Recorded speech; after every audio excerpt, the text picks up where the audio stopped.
है कि अमेरिका और ईरान की यह भयानक जंग दुनिया को एक ऐसे आर्थिक संकट में धकेल देगी जहां से वापसी नामुमकिन है। आप अपनी राय हमें अभी कमेंट में लिखकर जरूर बताएं। स्वागत है दोस्तों आपके अपने YouTube चैनल सोना चांदी अपडेट्स में। आज सर्राफा बाजार की सांसें थमी हुई हैं। आज हम आपको बताएंगे कि कैसे अमेरिका ने एक ऐसा भयंकर कदम उठाया है जिसने पूरी दुनिया को दहशत में डाल दिया है। चीन और ताइवान के बीच क्या भयंकर खिचड़ी पक रही है और दुनिया भर के बैंक कल के दिन बाजार में क्या ऐतिहासिक धमाका करने वाले हैं। सबसे पहले बात करते हैं पिछले कुछ घंटों की उन खौफनाक घटनाओं की जिन्होंने ग्लोबल मार्केट को हिला दिया है और सोना चांदी पर उसका प्रभाव क्या पड़ा है। दोस्तों, अमेरिका की सेना ने हॉर्मुज स्ट्रेट के पास ईरान के एंटी शिप मिसाइल ठिकानों पर 5000 पाउंड के भयंकर बंकर बस्टर बम गिरा दिए। अमेरिका का कहना है कि ईरान अंतर्राष्ट्रीय व्यापारिक जहाजों के लिए बहुत बड़ा खतरा बन रहा था। हॉर्मुज स्ट्रेट के पूरी तरह बंद होने और इन भयंकर हमलों की वजह से आज कच्चा तेल $94 से उछलकर $100 प्रति बैरल के ऊपर मजबूती से टिक गया है। अब समझिए कि इस महंगे कच्चे तेल का सोने और चांदी पर क्या असर होता है। जब कच्चा तेल महंगा होता है तो पूरी दुनिया में हर चीज की कीमत बढ़ जाती है। इस भयंकर महंगाई से बचने के लिए बड़े निवेशक अपना पैसा शेयर बाजार से निकालकर सुरक्षित सोने और चांदी में डालना शुरू कर देते हैं। लेकिन इस बार कहानी थोड़ी अलग है। इस बार अमेरिका की अर्थव्यवस्था एक भयंकर चक्रव्यूह में फंस गई है। वहां कोर महंगाई दर 3% पर बहुत गर्म है, लेकिन पिछले महीने 92,000 नौकरियां भी अचानक खत्म हो गई हैं। जब महंगाई बढ़ती है और नौकरियां घटती है तो इसे स्टैगफ्लेशन कहते हैं, जो बाजार के लिए सबसे खतरनाक स्थिति होती है। इस मंदी और महंगाई के डर से आज निवेशकों ने सोने की बजाय नकद डॉलर अपने पास रखना ज्यादा सुरक्षित समझा है। उधर एशिया में भी चीन ने ताइवान पर हमला करने की धमकियां बहुत तेज कर दी हैं, जिसके जवाब में ताइवान की सेना ने भी लाइव फायर ड्रिल शुरू कर दी है और वो यूक्रेन को अपने देश में बने ड्रोन भेज रहे हैं। इसी बीच चीन के राष्ट्रपति शी जिनपिंग ने अपनी सेना के कई बड़े अधिकारियों को भ्रष्टाचार के आरोप में हटा दिया है। जब भी चीन और ताइवान के बीच ऐसा तनाव बढ़ता है तो दुनिया भर के सेमीकंडक्टर और इलेक्ट्रॉनिक बाजार में दहशत फैल जाती है। इस दहशत के कारण इंडस्ट्रियल धातु होने के नाते चांदी की मांग घट जाती है और उसके भाव पर भारी दबाव पड़ता है। एक तरफ युद्ध का डर है और दूसरी तरफ ऊंची ब्याज दरों का खतरा है, जिसके बीच और चांदी के भाव आज एक बहुत ही नर्वस रेंज में फंसे हुए हैं। ग्लोबल मार्केट में स्पॉट गोल्ड $4,965 से $5,000 प्रति ऑन्स के आसपास मंडरा रहा है और चांदी $79.26 पर अटकी हुई है। भारत के लिए आज सबसे बड़ी खबर यह है कि हमारा भारतीय रुपया पूरी तरह क्रैश हो गया है। रुपया आज डॉलर के मुकाबले ₹92.68 के ऐतिहासिक निचले स्तर पर आ गया है। अब समझिए कि गिरते रुपये का आपके सोने चांदी पर क्या असर होता है। जब रुपया कमजोर होता है तो भारत को विदेश से सोना मंगाने के लिए ज्यादा डॉलर देने पड़ते हैं। इस वजह से जब इंटरनेशनल मार्केट में सोना गिरता भी है तब भी भारत में भाव ज्यादा नीचे नहीं है आते। रुपये की इस भयंकर कमजोरी ने ही आज भारत में सोने और चांदी के भाव को ग्लोबल मार्केट की तरह बुरी तरह क्रैश होने से बचा लिया है।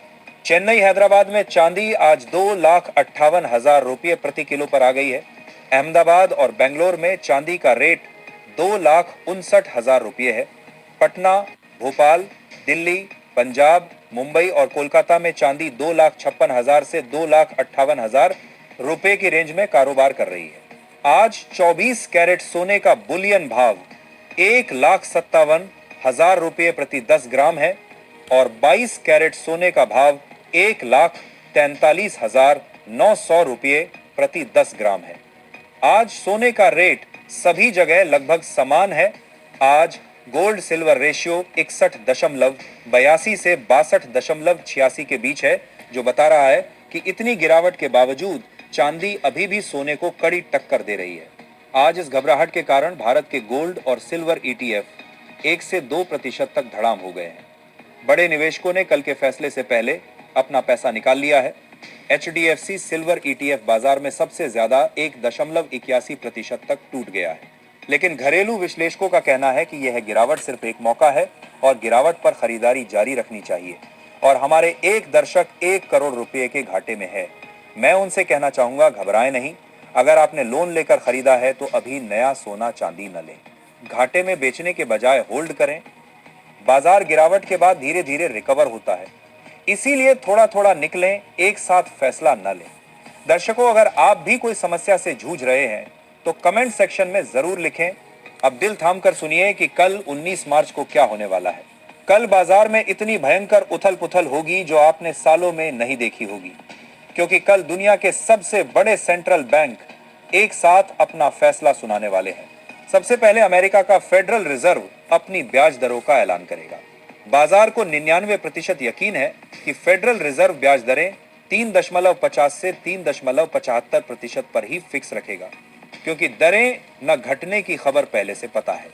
इसलिए कल सारा खेल फेडरल रिजर्व के डॉट प्लॉट और चेयरमैन जेरोम पॉवेल के बयान पर निर्भर करेगा। फेडरल रिजर्व के तुरंत बाद bank of England, European central bank, bank of Japan और स्विस नेशनल बैंक भी अपनी ब्याज दरों का फैसला सुनाएंगे। कल सोने का भाव एक बहुत ही विशाल और खतरनाक रेंज में व्यापार करेगा। एक्सपर्ट्स के अनुसार कल इंटरनेशनल मार्केट में सोना $4,881 के निचले स्तर से लेकर $5,153 के ऊपरी स्तर तक भयंकर झटके मार सकता है। अगर कल फेडरल रिजर्व ने सख्त रुख अपनाया और कहा कि महंगाई से लड़ने के लिए ब्याज दरें बहुत लंबे समय तक ऊंची रहेंगी, तो सोना अपना $4,960 का सपोर्ट तोड़कर $4,910 की तरफ धड़ाम से गिर सकता है। ऐसे हालात में चांदी पर भी भारी दबाव पड़ेगा और वो $75.26 तक लुढ़क सकती है। ऊंची ब्याज दरों में निवेशक बांड खरीदते हैं और सोने से पैसा निकाल लेते हैं। लेकिन इसके विपरीत, अगर जेरोम पॉवेल ने मंदी और कमजोर लेबर मार्केट का जिक्र किया या मिडिल ईस्ट में कोई नया भयंकर हमला हो गया, तो सोना तुरंत $5,046 का अपना भारी रेजिस्टेंस तोड़कर वापस $5,055 के पार भयंकर उड़ान भरेगा। इतनी भारी उथल पुथल के बावजूद बड़े बैंक लंबी अवधि के लिए बहुत ज्यादा बुलिश है। भारत में आईसीआईसीआई डायरेक्ट का मानना है कि एमसीएक्स पर सोना 1,60,000 से 1,70,000 रुपये तक जाएगा।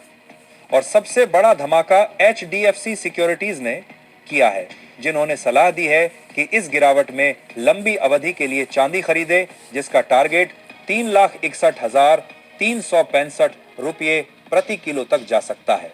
याद रखिए, मैं कोई सेबी रजिस्टर्ड एडवाइजर नहीं हूं, इसलिए अपना मेहनत का पैसा निवेश करने से पहले अपनी रिसर्च जरूर खुद करें। अगर आपको हमारा ये डीप एनालिसिस पसंद आया तो वीडियो को लाइक जरूर करें और अपनी राय कमेंट में लिखना ना भूलें। मिलते हैं कल सुबह।